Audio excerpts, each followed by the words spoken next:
Hello students, कैसे हैं आप सब? होप सब अच्छे होंगे। तो स्टूडेंट्स, लास्ट वीडियो के अंदर अपना अपना चैप्टर नंबर 8 वाइंड अप किया था। विद दिस वीडियो हम अपना chapter number 9 fully wind up कर देंगे। Chapter number 9 is related to delegation of authority, meaning its advantages and barriers.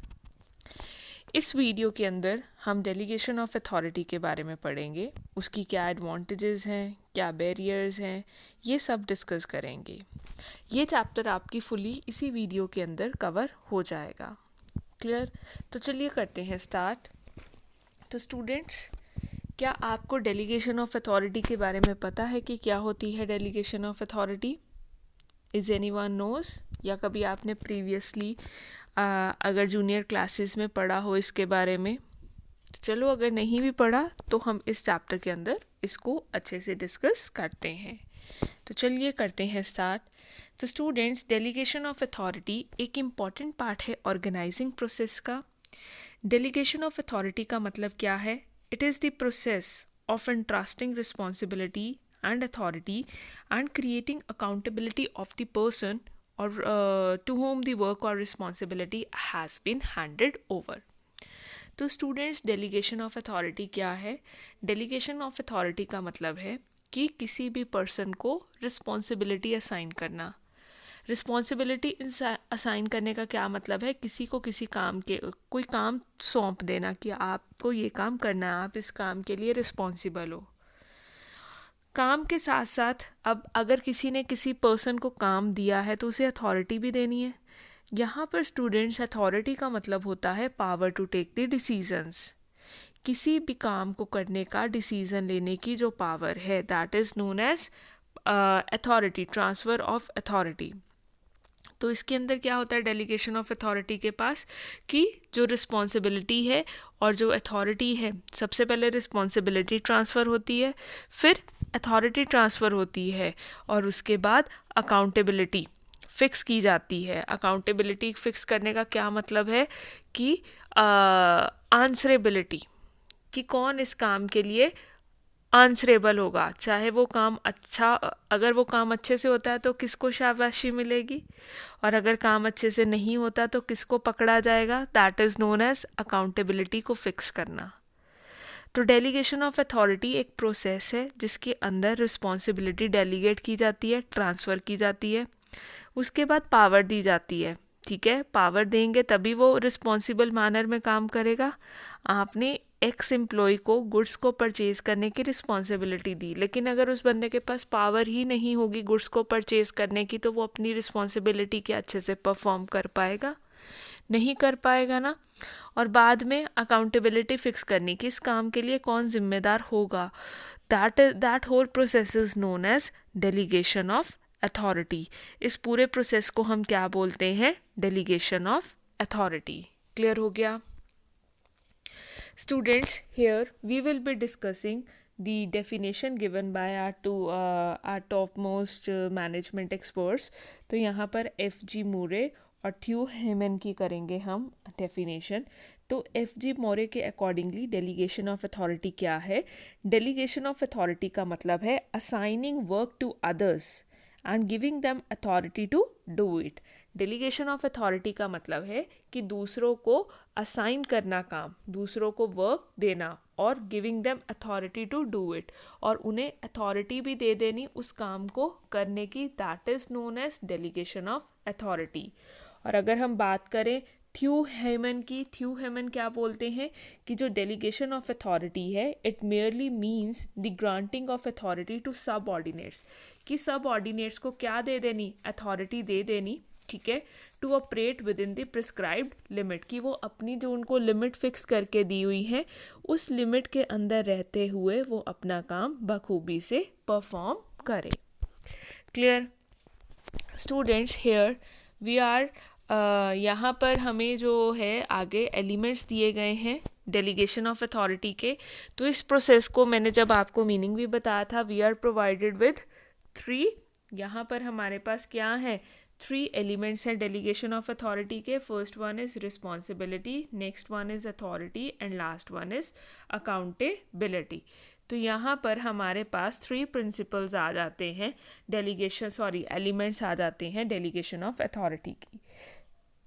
Student, सबसे पहले हम बात करेंगे रिस्पॉन्सिबिलिटी की। रिस्पॉन्सिबिलिटी होती क्या है? रिस्पॉन्सिबिलिटी का मतलब होता है it is the obligation of a subordinate to properly perform the assigned duty.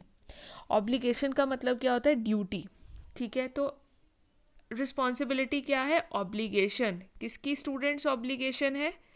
ये ऑब्लिगेशन है सबऑर्डिनेट की। किसकी? सबऑर्डिनेट की, कि वो अपना काम प्रॉपरली परफॉर्म करेगा। इसका मतलब होता है रिस्पॉन्सिबिलिटी। क्लियर? तो रिस्पॉन्सिबिलिटी के कुछ एक फीचर्स हम करते हैं। क्या क्या फीचर्स हो सकते हैं कि जो रिस्पॉन्सिबिलिटी है किसी को भी असाइन की जा सकती है। जो मेन आप कह लीजिए इम्पॉर्टेंट पार्ट है रिस्पॉन्सिबिलिटी का, आपको कब रिस्पॉन्सिबल बोला जाएगा? अगर आप ड्यूटीफुल हो, दैट मीन्स आप अपनी ड्यूटीज़ अच्छे से क्या कर रहे हो? परफॉर्म कर रहे हो। और जो थर्ड फीचर है हमारा रिस्पॉन्सिबिलिटी का, वो क्या है? रिस्पॉन्सिबिलिटी कब अराइज होती है? जब जहाँ पर भी सुपीरियर और सबऑर्डिनेट का क्या होगा? रिलेशनशिप होगा। स्टूडेंट्स, यहाँ पर मैं आपके पास 2 important types of responsibilities discuss करूँगी। यहाँ पर स्टूडेंट्स हमारे पास 2 वेज़ इन्होंने बताए हुए हैं रिस्पॉन्सिबिलिटीज़ को डिस्कस करने के। एक है रिस्पॉन्सिबिलिटी फॉर इन्होंने बताया हुआ है, दूसरा है रिस्पॉन्सिबिलिटी टू। ठीक है, 2 रिस्पॉन्सिबिलिटीज़ हैं यहाँ पर स्टूडेंट्स हमारे पास। एक है रिस्पॉन्सिबिलिटी फॉर और एक है रिस्पॉन्सिबिलिटी टू। तो रिस्पॉन्सिबिलिटी 4 का क्या मतलब होता है? Obligation of the subordinate to complete the assigned job. Responsibility का मतलब है जो ये सिंपल वाली रिस्पॉन्सिबिलिटी है कि किसी को कोई काम दे दिया, उसकी ये ड्यूटी बनती है कि वो काम को रिस्पॉन्सिबल मैनर में परफॉर्म करे। ये तो हो गया हमारा रिस्पॉन्सिबिलिटी फॉर। ये क्या हो गया हमारे पास? रिस्पॉन्सिबिलिटी फॉर की सिंपल वाली रिस्पॉन्सिबिलिटी। और अगर मैं बात करूँ रिस्पॉन्सिबिलिटी सेकेंड वाली रिस्पॉन्सिबिलिटी की, जिसको हम रिस्पॉन्सिबिलिटी 2 बोलते हैं, ये क्या होता है students? It means accountability of a subordinate. यहाँ पर रिस्पॉन्सिबिलिटी 2 का मतलब होता है अकाउंटेबिलिटी सबऑर्डिनेट की। ठीक है, जो भी उसे काम मिला है या उसके रिलेशन में उसको उस काम को करने की अथॉरिटी दी गई है, तो वो क्या होती है? रिस्पॉन्सिबिलिटी। आप कह सकते हैं कि जो ये अकाउंटेबिलिटी है दिस इज़ रिस्पॉन्सिबिलिटी 2, और जो रिस्पॉन्सिबिलिटी है वो रिस्पॉन्सिबिलिटी क्या है? 4 है। क्लियर हो गया? अब हम स्टूडेंट सेकंड जो हमारा एलिमेंट है दैट इज़ आवर अथॉरिटी के बारे में करते हैं। तो अथॉरिटी क्या होती है student? Authority means the power to take the decision. किसी भी काम को करने की जो पावर है मतलब कि अगर मेरे को किसी ने काम दिया है कि आपको ये काम करना है, लेकिन उस काम को करने की अगर मेरे को पावर भी दे दें, दैट मीन्स उस काम को करने के लिए मुझे जो भी डिसीजंस लेने हैं उसकी भी मुझे पावर दे दी जाए, तो वो क्या कहलाती है? अथॉरिटी कहलाती है। क्लियर हो गया? और जो लास्ट होता है वो होता है आपका अकाउंटेबिलिटी। अकाउंटेबिलिटी का अगर मैं सिनोनियम बोलूँ तो इसे आंसरेबिलिटी भी बोलते हैं। क्या बोलते हैं? आंसरेबिलिटी भी बोलते हैं। तो अकाउंटेबिलिटी का क्या मतलब है? आंसरेबिलिटी, जवाबदेही अगर मैं हिंदी में बोलूँ तो अकाउंटेबिलिटी क्या है? आंसरेबिलिटी सबऑर्डिनेट की। किसके सामने? सुपीरियर के सामने, फॉर हिज वर्क परफॉर्मेंस। अगर मैं काम अच्छे से करूँगी तो शाबाशी भी मुझे मिलेगी, और अगर मैं काम अच्छे से नहीं करूँगी तो मुझे डांट भी पड़ेगी। तो ये जो अकाउंटेबिलिटी है ये किसकी है? मेरी है। और मेरे को कौन डांटेगा? मेरा सुपीरियर। और शाबाशी भी कौन देगा? मेरा सुपीरियर। स्टूडेंट्स, एक और मैं चीज़ की बात करूँ, यहाँ पर मैंने अभी आपको रिस्पॉन्सिबिलिटीज़ के 2 टाइप्स बताई थी। एक थी जल्दी से रिकॉल करो क्या है? रिस्पॉन्सिबिलिटी फॉर, और एक थी रिस्पॉन्सिबिलिटी टू। अगर मैं रिस्पॉन्सिबिलिटी 4 की बात करूँ तो इसे कौन सी रिस्पॉन्सिबिलिटी बोलते हैं? ऑपरेटिंग रिस्पॉन्सिबिलिटी भी बोलते हैं। कौन सी रिस्पॉन्सिबिलिटी? Operating responsibility. और अगर मैं बात करूँ आपकी रिस्पॉन्सिबिलिटी 2 की, जो हमारी अकाउंटेबिलिटी भी होती है, तो इसको क्या बोलते हैं? अल्टीमेट रिस्पॉन्सिबिलिटी की फाइनल रिस्पॉन्सिबिलिटी। क्लियर हो गया? स्टूडेंट्स यहाँ पर इन्होंने फीचर्स हैं, ये मैंने आपको अभी डिस्कस करवा दिए हैं। अथॉरिटी के फटाफट से करते हैं। अथॉरिटी का मतलब क्या है? Power to take the decision, जो मैंने अभी बता दिया। तो अथॉरिटी के क्या क्या फीचर्स हैं? Authority can be assign to some other person. Authority को हम क्या कर सकते हैं? असाइन कर सकते हैं, दैट मीन्स डेलीगेट कर सकते हैं किसी भी दूसरे पर्सन को। और ये किसके रिलेटेड होती है? पोस्ट के रिलेटेड होती है। It makes the implementation of decision possible. अगर कोई भी डिसीजन ऑर्गेनाइजेशन के अंदर इम्प्लीमेंट करवाना है तो हम डेलीगेशन ऑफ अथॉरिटी से करवा सकते हैं। Authority is the key to managerial job. किसी भी मैनेजीरियल जॉब की जो चाबी का काम है, आप कह लीजिए, वो कौन करता है? अथॉरिटी। बिकॉज बिना जो कोई भी पोस्ट है, अगर उसके पास अथॉरिटी नहीं होगी, पावर नहीं होगा, तो वो उसका ताला नहीं खुल पाएगा। यही हो गया, ताला खुलेगा तो वो काम होएगा ही नहीं। तो पावर जब तक किसी भी पर्सन को नहीं मिलती, वो काम नहीं हो सकता। क्लियर हो गया? इसी वजह से इसको क्या बोला गया है? It is the key to managerial job. Students, next comes the accountability. Accountability का क्या मतलब है? आंसरेबिलिटी, जवाबदेही। किसकी? सबऑर्डिनेट की। किसको? सुपीरियर को। In other words, when the superior assigns the job, work, or the responsibility to his subordinate, simultaneously he gives the authority to them, which makes workers accountable to their superior for the work performance. वो कहते हैं कि जब भी superior ने कोई भी काम या रिस्पॉन्सिबिलिटी अपने सब ऑर्डिनेट्स को दी, साइमल्टेनियसली वो उनको अथॉरिटी भी देगा, पावर भी देगा, जिसकी वजह से वर्कर्स क्या हो जाएंगे? अकाउंटेबल हो जाएंगे, जवाबदेही बन जाएगी, उनकी आंसरेबिलिटी बन जाएगी। किसको? अब उनके सुपीरियर को। किस चीज़ के लिए? फॉर द वर्क परफॉर्मेंस के लिए। क्लियर हो गया? ये तो थे स्टूडेंट्स अकाउंटेबिलिटी के फीचर्स। और अकाउंटेबिलिटी के फीचर्स क्या हैं? अकाउंटेबिलिटी किसी को भी डेलीगेट नहीं हो सकती। जैसे रिस्पॉन्सिबिलिटी और हम अपना अथॉरिटी को डेलीगेट कर सकते हैं, हम अकाउंटेबिलिटी को डेलीगेट नहीं कर सकते। देखो इसका एग्जांपल, सपोज़ मेरी मैम ने मेरे को कोई काम दिया है कि आपको ये काम करना है। उन्होंने मुझे उस काम को करने की पावर भी दे दी, ठीक है। मतलब कि यहाँ पर जो रिस्पॉन्सिबिलिटी है और अथॉरिटी है डेलीगेट होगी। मैंने फर्दर किसी और पर्सन को वो काम बोल दिया कि आप कर देना ये काम। मैम को नहीं मालूम, पर मैंने डेलीगेट कर दिया कि ये काम सी पर्सन कर देगा। तो मैंने यहाँ पर अथॉरिटी और रिस्पॉन्सिबिलिटी फिर से डेलीगेट कर दी। बट जो मैम हैं वो उस काम के लिए आंसर किससे लेंगी? मेरे से, कि बच्चे वो काम हुआ कि नहीं हुआ। वो किससे पूछेंगी? मेरे से। वो सी बंदे से नहीं पूछेंगी, ठीक है।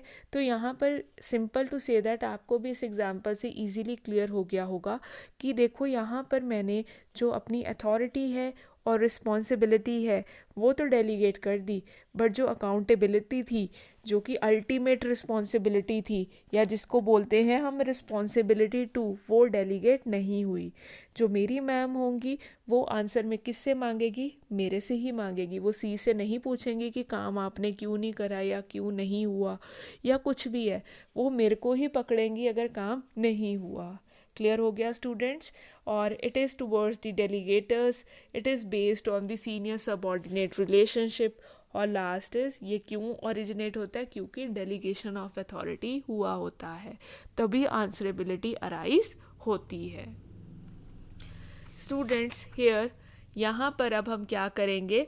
प्रोसेस है किसका? डेलीगेशन ऑफ अथॉरिटी का।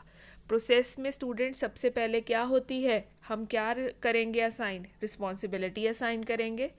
किसी काम को दे दिया, सपोज ए बंदे को काम दे दिया, उसके बाद हम ए बंदे को पावर दे देंगे भी, अब तू डिसीजन भी ले सके ना, तो पावर दे दी। और फिर इसकी अकाउंटेबिलिटी क्या कर देंगे कि फिक्स।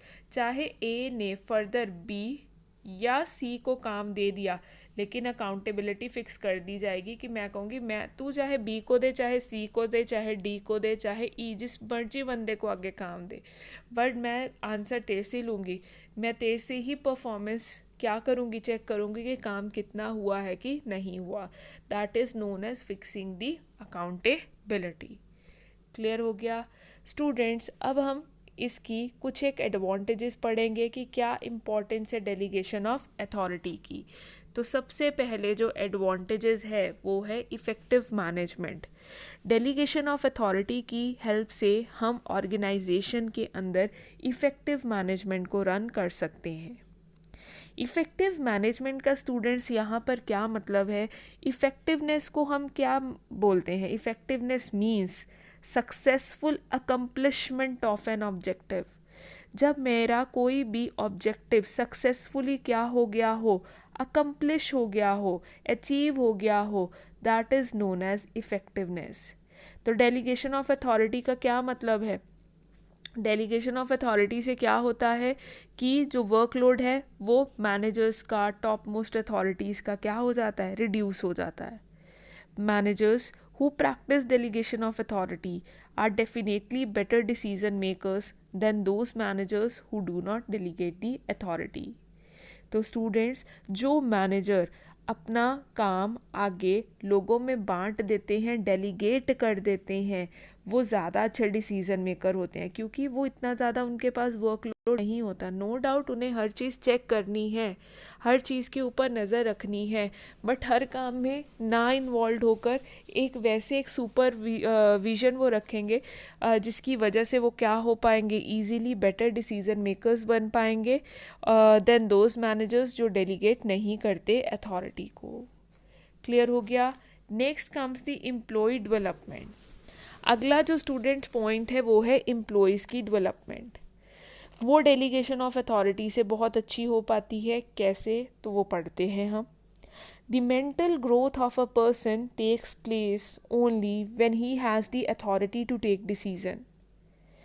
मेंटल ग्रोथ किसी भी पर्सन की तब अच्छे से हो पाती है जब उसके पास पावर होती है डिसीजंस लेने की, क्योंकि स्टूडेंट्स जब वो डिसीज़न लेगा तो अपने दिमाग का बहुत अच्छे से इस्तेमाल करेगा, हर चीज़ को बहुत परख के, हर चीज़ के प्रॉज एंड कॉन्स को जानकर ही वो क्या लेगा? डिसीज़न लेगा, जिसकी वजह से किसी भी एम्प्लॉय की जो आप कह लीजिए मानसिक डेवलपमेंट है, ठीक है, वो बहुत अच्छी तरीके से हो पाएगा। और ये किसकी वजह से मुमकिन है? सिर्फ डेलीगेशन ऑफ अथॉरिटी की वजह से। क्लियर हो गया? Next comes motivation of employees. During the process of delegation of authority, both authority and responsibility are delegated to the subordinates. वो क्या है कि जब डेलीगेशन ऑफ अथॉरिटी का प्रोसेस स्टार्ट होता है तो जो भी अथॉरिटी है और जो रिस्पॉन्सिबिलिटी है ये किसको डेलीगेट कर दी जाती है? सबऑर्डिनेट्स को डेलीगेट कर दी जाती है। ये सिचुएशन क्या प्रोवाइड करती है? Liberty to work and take decisions on the part of subordinates, और जिसकी वजह से जो सबऑर्डिनेट्स हैं उनके पास लिबर्टी आ जाती है। ठीक है, अब उनको काम, उनको अथॉरिटी भी दे दी, उनको रिस्पॉन्सिबिलिटी भी दे दी। तो सपोज़ आपके भी स्टूडेंट्स, टीचर ने आपको कोई रिस्पॉन्सिबिलिटी और अथॉरिटी दे दी है कोई काम करने की, ठीक है, तो आपके अंदर ना थोड़ी वो मोटिवेशन सी आ जाती है कि मैम मेरे को मे भी अच्छा समझती हैं या काबिल समझती हैं, तभी उन्होंने मेरे को क्या दी है? रिस्पॉन्सिबिलिटी दी है, और तभी उन्होंने मेरे को अथॉरिटी ट्रांसफ़र की है। इस तरह की सिचुएशन क्या प्रोवाइड करती हैं? लिबर्टी प्रोवाइड करती हैं स्टूडेंट्स, और आपको डिसीज़न लेने के लिए कैपेबल बनाती हैं, जिससे आप इंटरनली बहुत ज़्यादा क्या हो जाते हैं? मोटिवेट हो जाते हैं, और फ्यूचर में भी अपने टास्क बहुत अच्छे से परफॉर्म करते हैं। Next comes the facilitation of growth. अब delegation of authority does not only develop only one person और division, but facilitates the development of organization as the whole. It makes better utilization of resources through division of work. As a result, profits are increased and managers as well as the subordinates feel motivated. Students, इस point में देखिए क्या है facilitation of growth. Delegation of authority से क्या होता है कि हमारे ऑर्गेनाइजेशन के रिसोर्सेज बहुत ऑप्टिमम मैनर में यूटिलाइज होते हैं। क्यों होते हैं ऑप्टिमम मैनर में? क्योंकि यहाँ पर डेलीगेशन ऑफ अथॉरिटी में डिवीजन ऑफ वर्क होता है, जिसकी वजह से ऑर्गेनाइजेशन में प्रॉफिट्स इंक्रीज होते हैं, मैनेजर्स और सबऑर्डिनेट्स मोटिवेटेड रहते हैं, ओवरऑल ऑर्गेनाइजेशन में कोऑर्डिनेशन मेंटेन रहता है और ग्रोथ फैसिलिटेट होती है। क्लियर हो गया। Next is basis of management hierarchy. जो डेलीगेशन ऑफ अथॉरिटी है, इसकी वजह से जो मैनेजमेंट हिरार्की है वो इस्टेब्लिश होती है। Management hierarchy is inevitable to run a business organisation successfully. What does this means that कि जो मैनेजर हिरार्की है, मैनेजमेंट हिरार्की है, मैनेजमेंट हिरार्की का पहले स्टूडेंट्स मैं आपको मतलब बताती हूँ। जो भी एक स्केलर आप कह लीजिए चेन होती है ऑर्गेनाइजेशन के अंदर, कौन टॉप मोस्ट पोजीशन पे है, कौन middle level manager, middle level management में होगा, लोअर लेवल में कौन होगा, तो ये जो एक हिरार्की है, इसका जो बेसिस है, इसकी आप कह लीजिए जो नींव है, एडिफाइस है, दैट इज क्या है, डेलीगेशन ऑफ अथॉरिटी। सिर्फ डेलीगेशन ऑफ अथॉरिटी की वजह से ही जो सुपीरियर्स हैं और सबऑर्डिनेट्स हैं, they come in contact with each other and get an opportunity to understand each other. This hierarchy is established through the process of delegation of authority. Students, delegation of authority की help से ही क्या पता लगता है कौन किसका superior है, कौन उसका सबऑर्डिनेट्स है, सुपीरियर ने किस तरीके से सबऑर्डिनेट से काम करवाना है। मतलब जानकारी बढ़ती है, इंटरेक्शन इंक्रीज़ होती है, सबको एक दूसरे के बारे में पता लगता है, जिसकी वजह से एक ऑर्गेनाइजेशन के अंदर एक स्ट्रॉन्ग मैनेजमेंट हिरार्की क्या होती है, इस्टेब्लिश होती है। Next comes the better coordination. Delegation of authority की वजह से ऑर्गेनाइजेशन के अंदर बेटर कोऑर्डिनेशन इस्टेब्लिश होता है। डेलीगेशन है क्या, डेलीगेशन ऑफ अथॉरिटी ये एक ऐसा प्रोसेस है जिसके अंदर रिलेशनशिप किसके बीच में इस्टेब्लिश होता है, रिस्पॉन्सिबिलिटी, अथॉरिटी एंड अकाउंटेबिलिटी के बीच में। इसी प्रोसेस के through employees get clarification with regard to their powers, duties and accountability for work performance. और इसी की वजह से एम्प्लॉयज़ को क्या मिलती है, क्लेरिफिकेशन मिलती है, किस चीज़ के रिगार्ड में, पावर्स के रिगार्ड में, ड्यूटीज़ के रिगार्ड में और अकाउंटेबिलिटी के रिगार्ड में। Thus, a clear picture is delineated for all the jobs performed at various level. Students, delegation of authority ना, अगर मैं एक लेमन लैंग्वेज में आपको वन लाइन के अंदर इस पॉइंट को क्लेरिफाई करूं, तो कहने का यही मतलब है कि डेलीगेशन ऑफ अथॉरिटी से एक क्लियर पिक्चर पूरी ऑर्गेनाइजेशन के अंदर एम्प्लॉयज़ को मिल जाती है। उन्हें पता होता है कौन सुपीरियर है, कौन सबऑर्डिनेट है, हमने अपने काम के लिए किसको जवाबदेही देनी है, हमें किस बंदे ने क्या काम दिया है, ठीक है। उन्हें अपने काम से ही मतलब होता है, जिसकी वजह से एक ओवरऑल कोऑर्डिनेशन क्या हो जाता है, इस्टेब्लिश हो जाता है। क्लियर। नेक्स्ट जो इसकी एडवांटेज है, that is it leads to quick and better decision. एक बेटर डिसीजंस लेने के लिए डेलीगेशन ऑफ अथॉरिटी क्या है, एक इम्पॉर्टेंट रोल प्ले करती है। कैसे? क्योंकि इसके अंदर स्टूडेंट्स क्या होता है कि जो वर्क है वो क्या हो जाता है, डिवाइड हो जाता है। जब हम काम को डिवाइड कर देते हैं, एक बंदे के सर पर काम ना रहते हुए 10 बंदे वो एक काम को करते हैं, जिसकी वजह से वो काम बहुत जल्दी से निपट जाता है। लास्ट जो एडवांटेज है, that is continuity in organisation. Delegation of authority की वजह से जो सब ऑर्डिनेट्स हैं, they continue getting information about the activities of the superiors. If some superior leaves the concern or is promoted to some higher rank, his subordinate can be easily appointed in his place. देखिए students, इसमें क्या है कि subordinate delegation of authority की वजह से जो हमारे सबऑर्डिनेट्स हैं, उन्हें कॉन्टिन्यू मैनर में सुपीरियर्स के रिलेटेड इंफॉर्मेशन मिलती रहती है।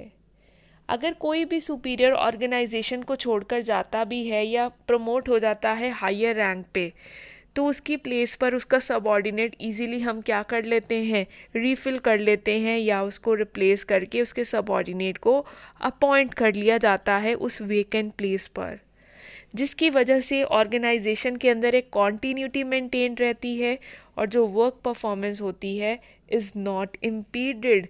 वर्क परफॉर्मेंस भी इम्पीड नहीं होती, किसी भी तरह का कोई भी नुकसान ऑर्गेनाइजेशन को नहीं मिलता।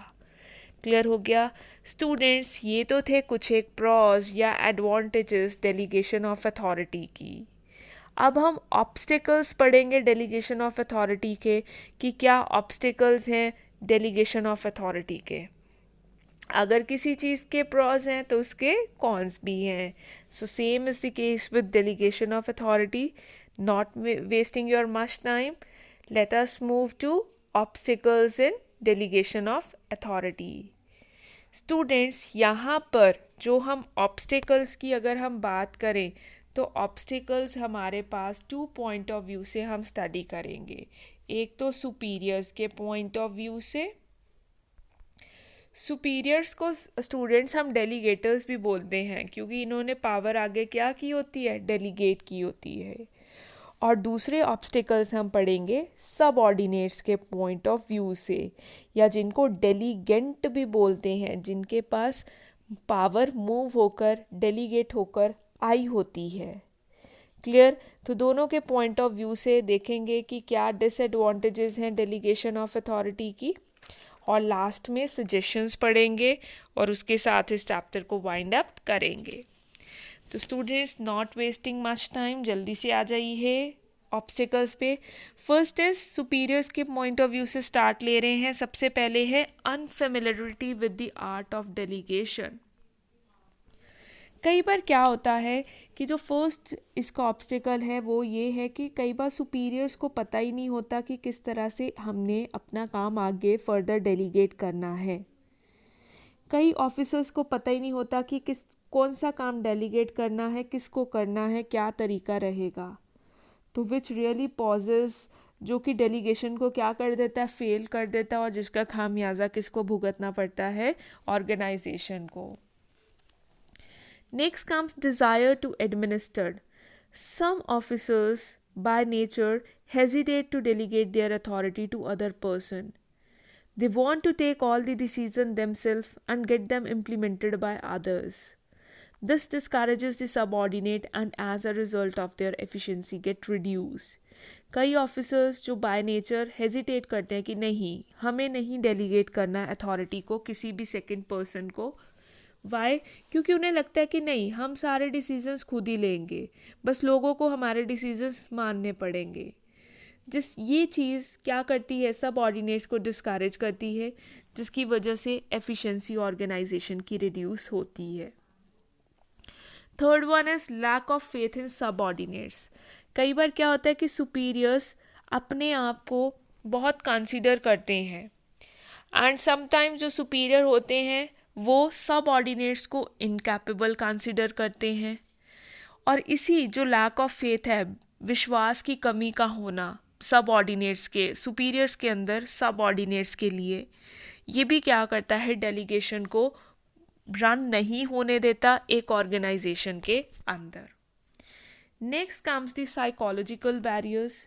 साइकोलॉजिकल बैरियर्स में समटाइम्स जो सुपीरियर होते हैं, they start thinking themselves as an important part of the concern, which is only an illusion. कई बार सुपीरियर ये समझने लगते हैं कि वो एक अपनी ऑर्गेनाइजेशन का बहुत इम्पॉर्टेंट हिस्सा है, उनके बिना ऑर्गेनाइजेशन की गाड़ी चल नहीं सकती। ये एक तरह का एल्यूजन है। एल्यूजन का मतलब होता है वहम है इनका। They feel that nobody else can take better decision and this checks them from delegating their authority. और उन्हें लगता है कि उनके बिना या उनके जैसा डिसीजन कोई नहीं ले सकता। दैट मीन्स कॉन्फिडेंस होना चाहिए, बट यहाँ पर ओवर कॉन्फिडेंस की बात आ गई।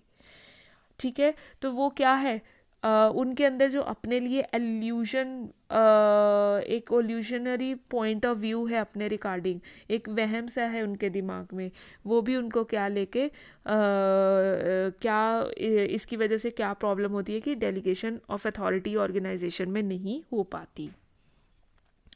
Next come fear about position. Next जो हमारी ऑब्स्टिकल है डेलीगेशन ऑफ अथॉरिटी में, वो है fear about position. Incapable officers are always worried about their position. They think that if the authority is delegated to the subordinate, it will bring their capability to light and their incapability will become known to everyone. This emergence of this reality may threaten their own existence in the concern and therefore they want to concentrate their authority in their own hands. देखो students क्या होता है कि अगर कई बार superiors के mind में ये चीज़ होती है, अगर देखो सुपीरियर्स के काम में खोट है ना तो उन्हें ये चीज़ का डर होगा। कैसे? उन्हें लगता है कि अगर वो काम को डेलीगेट करेंगे ना तो उनके काम ना ओपन हो जाएगा, जो वो कमियां हैं, जो वो हेरा फेरियाँ कुछ भी करते हैं काम में, वो पब्लिकली ओपन हो जाएंगी, लाइमलाइट में आ जाएंगी। और उन्हें डर है कि इस चीज़ की वजह से आने वाले समय में वो अपनी पोजीशन ना खो दें। इसके चक्कर में भी वो डेलीगेशन ऑफ अथॉरिटी नहीं करते। Next comes desire to make the identity. Students sometimes जो सुपीरियर होते हैं, they wish to have all the credit for every work for themselves so that their identity in the concern may remain intact. कई बार उन्हें होता है कि हाँ भी हम सारे का सारा काम खुद ही कर लेंगे, सारे काम का क्रेडिट खुद ही ले लेंगे, ताकि उनकी जो आइडेंटिटी है, उनकी जो पोजीशन है, उनका जो दबदबा है ऑर्गेनाइजेशन में वो इंटैक्ट रहे। दैट मीन्स वैसे का वैसे ही रहे, कुछ भी ना हिले। Impelled by such a feeling they do not want to delegate their authority. और इसी फीचर की वजह से impelled by such a feeling वो फर्दर डेलीगेट नहीं करते अथॉरिटी को। Traditions of enterprise.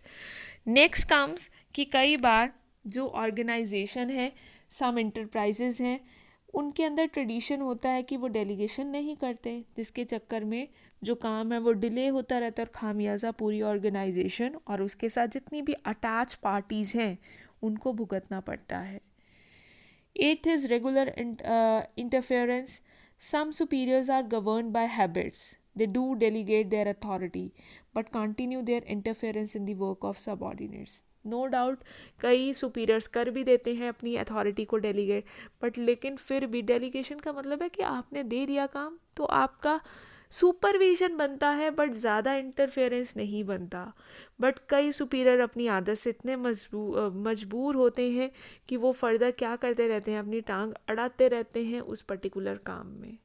बार बार आप कह लीजिए इंस्टिगेट करते रहना, पूछते रहना, और आप बार बार उस काम में इंटरफेरेंस इंक्रीज़ करते रहना, जिसकी वजह से सबऑर्डिनेट्स अच्छा फील नहीं करते और वो भी फिर अपना काम अच्छे से नहीं कर पाते। डर लगा रहता है उन्हें, फ्रीली काम को नहीं परफॉर्म करते, आता हुआ काम भी गलत कर देते हैं। इस चक्कर में डेलीगेशन ऑफ अथॉरिटी का जो रिज़ल्ट है, जो डिज़ायर्ड रिजल्ट्स है, वो अचीव नहीं हो पाते। और स्टूडेंट जो लास्ट ऑब्स्टिकल है डेलीगेटर के पॉइंट ऑफ व्यू से, that is fear of more risk. Superior know that the final responsibility is there. Some timid superiors do not show the courage to take the risk by delegating their authority to the subordinates.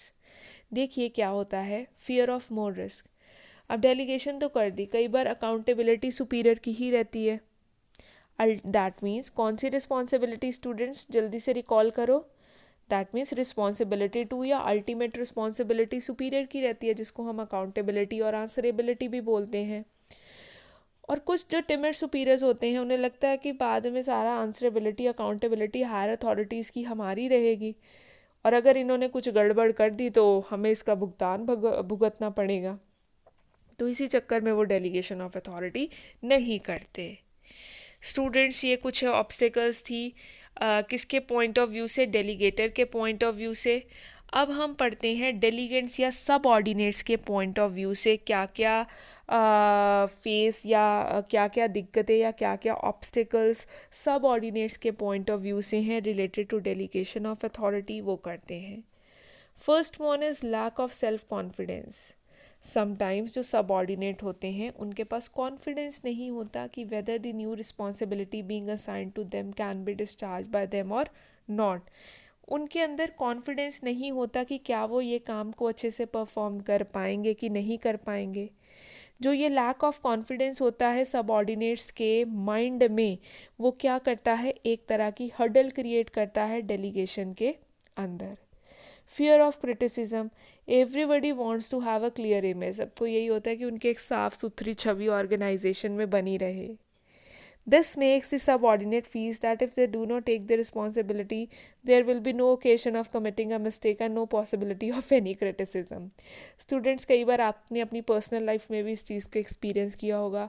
कई लोग होते हैं कि हाँ भी हमें काम ना ही मिले या कुछ भी हो, क्योंकि अगर ऐसा नहीं होगा गलती भी नहीं होगी, गलती नहीं होगी कोई हमें डांटेगा भी नहीं. तो इस तरह से वो काम को लेने के लिए एक शर्कर आप कह लीजिए बिहेवियर क्या करते हैं, शो करते हैं. और इसी की वजह से subordinates they feel uneasy to accept the delegation. Clear. Next comes the lack of incentives. अब क्या होता है कि if the subordinates are given responsibility without any additional incentive they do not accept it joyfully. कई बार क्या होता है कि सबऑर्डिनेट्स को रिस्पॉन्सिबिलिटी दे दी जाती है, बट उन्हें कोई भी एडिशनल बेनिफिट, कुछ चाहे मॉनेटरी वे में बात करें या नॉन मॉनेटरी वे में, उन्हें किसी भी प्रकार का कोई भी बेनिफिट या इंसेंटिव नहीं दिया जाता, जिसकी वजह से वो इस चीज़ को जॉयफुली एक्सेप्ट नहीं करते. Clear. Next is lack of knowledge and experience in subordinates. कई बार क्या होता है कि सुपीरियर्स के पास there are subordinates who lack knowledge and experience. In other words, they do not have the capability which is so essential in taking decisions. देखो कई बार क्या होता है कि जो सब ऑर्डिनेट्स होते हैं वो इतने कैपेबल ही नहीं होते कि वो कोई भी डिसीज़न अच्छे से ले पाएँ या कोई भी काम अच्छे से परफॉर्म कर पाएँ रिस्पॉन्सिबल मैनर में.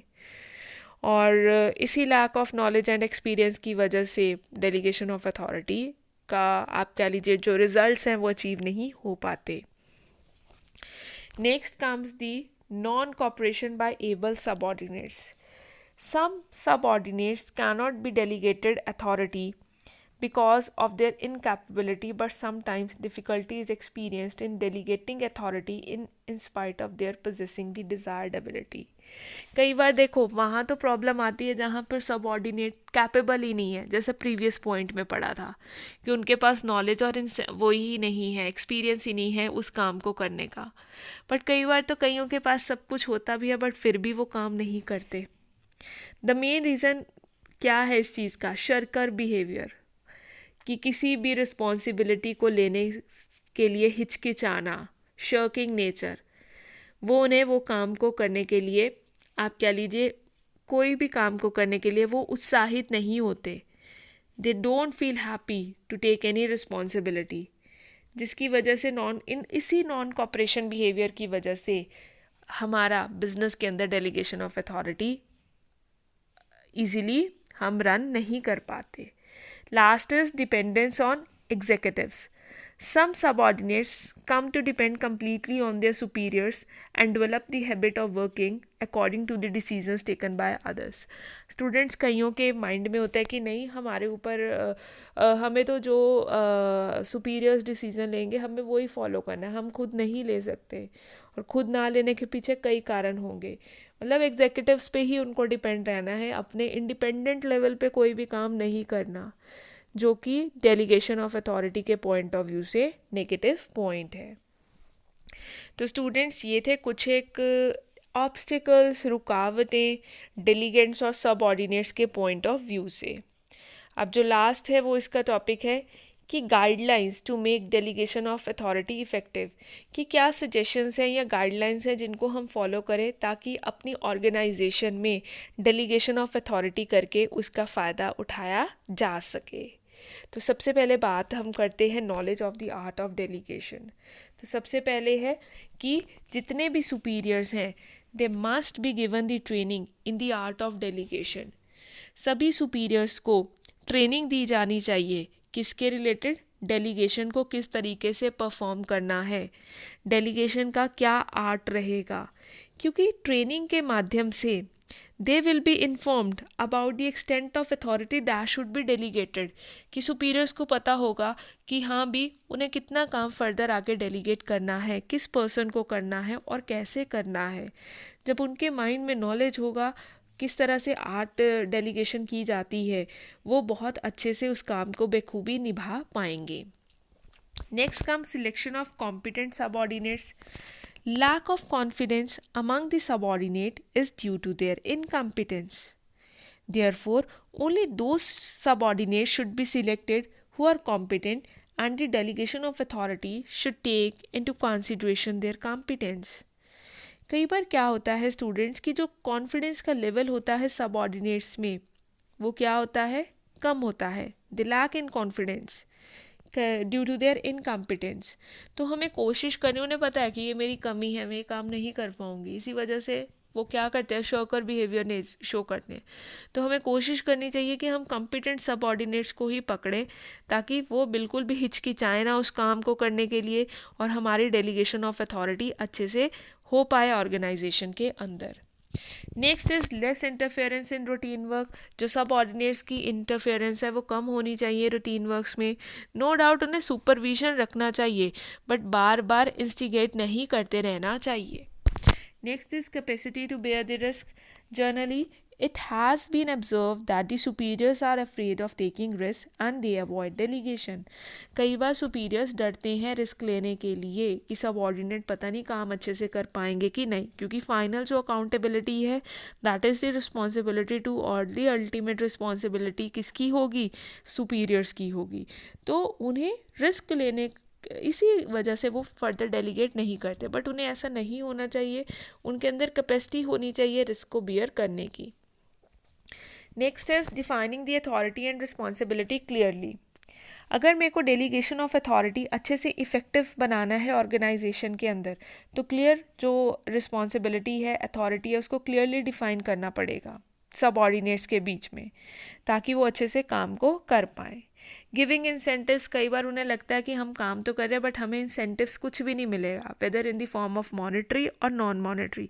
तो हमें सबऑर्डिनेट्स को इंसेंटिव देने चाहिए ताकि वो इनकरेज्ड रहें और डेलीगेशन ऑफ अथॉरिटी को एक्सेप्ट करें आने वाले टाइम में भी। Next is effective communication. Delegation of authority by the superior to the subordinate does not mean that their relationship ends. Subordinates can occasionally experience difficulty in taking decisions, and these difficulties can be solved by having consultations with their superiors. In such a situation, the superior should listen to them and guide them properly. Next is कि अगर मेरे को organisation के अंदर delegation of authority अच्छे से run करवाना है तो एक इफ़ेक्टिव कम्युनिकेशन इस्टेब्लिश करना पड़ेगा। सुपीरियर का काम यहीं ख़त्म नहीं हो जाता कि उसने काम डेलीगेट कर दिया तो उसका काम ख़त्म, छुट्टी नहीं। अगर सबऑर्डिनेट को डिसीज़न लेने में किसी भी तरह की डर लग रहा है या उसे लग रहा है कि I am not capable of taking decision, I need some consultation, मुझे किसी का सलाह मशूरा चाहिए, तो अगर वो अप्रोच करता है सुपीरियर को सलाह के लिए तो सुपीरियर को हिचकिचाना नहीं है, उसकी हेल्प करनी है। इसकी वजह से कॉर्डियल रिलेशनशिप क्या होगा, इस्टेब्लिश होगा, एक इफ़ेक्टिव कम्युनिकेशन ऑर्गेनाइजेशन के अंदर इस्टेब्लिश होगी। Praise. Next is training to subordinate. अगला जो पॉइंट है वो है कि occasional training should be provided to the subordinate to remove their lack of knowledge and experience. वो क्या कहते हैं कि जो ओकेजनल ट्रेनिंग है हमें सबऑर्डिनेट्स को प्रोवाइड करनी है ताकि जो भी उनका लैक ऑफ नॉलेज है, एक्सपीरियंस है, उसको रिमूव करें and instil a sense of self confidence among them. और उनके अंदर जो सेल्फ कॉन्फिडेंस है उसको हम क्या करें, इंस्टिल करें। ठीक है, तो हमें सबऑर्डिनेट्स को ट्रेनिंग टाइम टू टाइम देते रहना चाहिए ताकि वो इजीली एंड अच्छे से अपने डिसीजंस ले सकें। Next is praise instead of criticism. अगला क्या है कि सबऑर्डिनेट्स हमेशा डरते हैं रिस्पॉन्सिबिलिटी लेने से क्योंकि उन्हें क्रिटिसिज्म का डर होता है। सपोज़ किसी भी पर्सन से अगर गलती हो भी जाती है तो उसे प्यार से समझाएं ताकि वो आगे से उस गलती को ना दोहराएं, या अगर किसी ने बाय मिस्टेक कुछ भी कर दिया तो उसे बताएं कि ये काम किस तरीके से होना चाहिए था, रादर देन कि आप डांटना शुरू कर दें, क्रिटिसिज्म करनी शुरू कर दें। नहीं, आपको प्रेज़ के साथ पॉजिटिव मैनर में उस क्रिटिसिज्म को किए बगैर पॉजिटिव मैनर में उस पर्सन को समझाना है। इसकी वजह से भी आने वाले टाइम में डेलीगेशन ऑफ अथॉरिटी आप इफ़ेक्टिव मैनर में कर पाएंगे। और last is less dependence on executives. The dependence of the subordinates, ये है कि जो डिपेंडेंसी लेवल है सबऑर्डिनेट्स का एग्जीक्यूटिव्स के अंदर वो रिड्यूस होना चाहिए। सबऑर्डिनेट्स को ऐसा नहीं कि जो भी हमारा सुपीरियर बोलेगा हम तो वैसे ही करेंगे या वो डिसीज़न लेंगे हम उसके ऊपर ही रन करेंगे, नहीं। उनको थोड़ी इंडिपेंडेंसी लेवल खुद ब खुद भी आनी चाहिए। दैट मीन्स हर चीज़ के लिए सुपीरियर पे डिपेंडेंट नहीं रहना चाहिए। तो स्टूडेंट्स ये थे कुछ एक गाइडलाइंस डेलीगेशन ऑफ अथॉरिटी को इफ़ेक्टिव बनाने के। तो इस चैप्टर के अंदर फटाफट से रिकॉल करते हैं हमने क्या क्या पढ़ा। सबसे पहले हमने मीनिंग डिस्कस किया था डेलीगेशन ऑफ अथॉरिटी का, फिर डेफिनेशंस पढ़ी थी, फिर एलिमेंट्स को स्टडी किया था। 3 एलिमेंट्स थे, रिस्पॉन्सिबिलिटी, अथॉरिटी एंड अकाउंटेबिलिटी। उसके बाद प्रोसेस स्टडी किया था कि क्या प्रोसेस होता है डेलीगेशन ऑफ अथॉरिटी का। उसके बाद एडवांटेजेस पढ़े थे हमने, इम्पॉर्टेंस पढ़ी थी डेलीगेशन ऑफ अथॉरिटी की। उसके बाद स्टूडेंट्स हमने ऑब्स्टिकल्स पढ़े थे। यहाँ पर ऑब्स्टिकल्स को भी 2 पार्ट्स में बाइफरकेट किया था। वो 2 पार्ट्स क्या क्या थे जल्दी से रिकॉल करो, जल्दी से। फर्स्ट वन वाज डेलीगेटर्स के पॉइंट ऑफ व्यू से, और सेकंड वन वाज डेलीगेंट के पॉइंट ऑफ व्यू से। डेलीगेटर्स कौन होते हैं? सुपीरियर्स। और डेलीगेंट कौन होते हैं? सबऑर्डिनेट्स। और लास्ट में हमने क्या पढ़ी हैं? गाइडलाइंस पढ़ी हैं कि किस तरीके से किन चीज़ों का पालन करके, फॉलो करके हम अपनी ऑर्गेनाइजेशन के अंदर डेलीगेशन ऑफ अथॉरिटी को इफ़ेक्टिवली रन कर सकते हैं। तो स्टूडेंट्स ये था आपका डेलीगेशन ऑफ अथॉरिटी चैप्टर। इस वीडियो के अंदर हमने सारा चैप्टर कवर कर लिया है। If still any student is facing any doubt in the current topic और any topic of the previous videos, please आप कमेंट सेक्शन के अंदर कमेंट करके अपनी क्वेरीज एंड डाउट्स ले सकते हैं। तो स्टूडेंट्स आज के लिए बस इतना ही। नेक्स्ट वीडियो के अंदर हम अपना चैप्टर नंबर 10, जो कि है हमारा कौन सा है? Chapter number 10, decentralisation and centralisation cover करेंगे। तो आज के लिए बस इतना ही।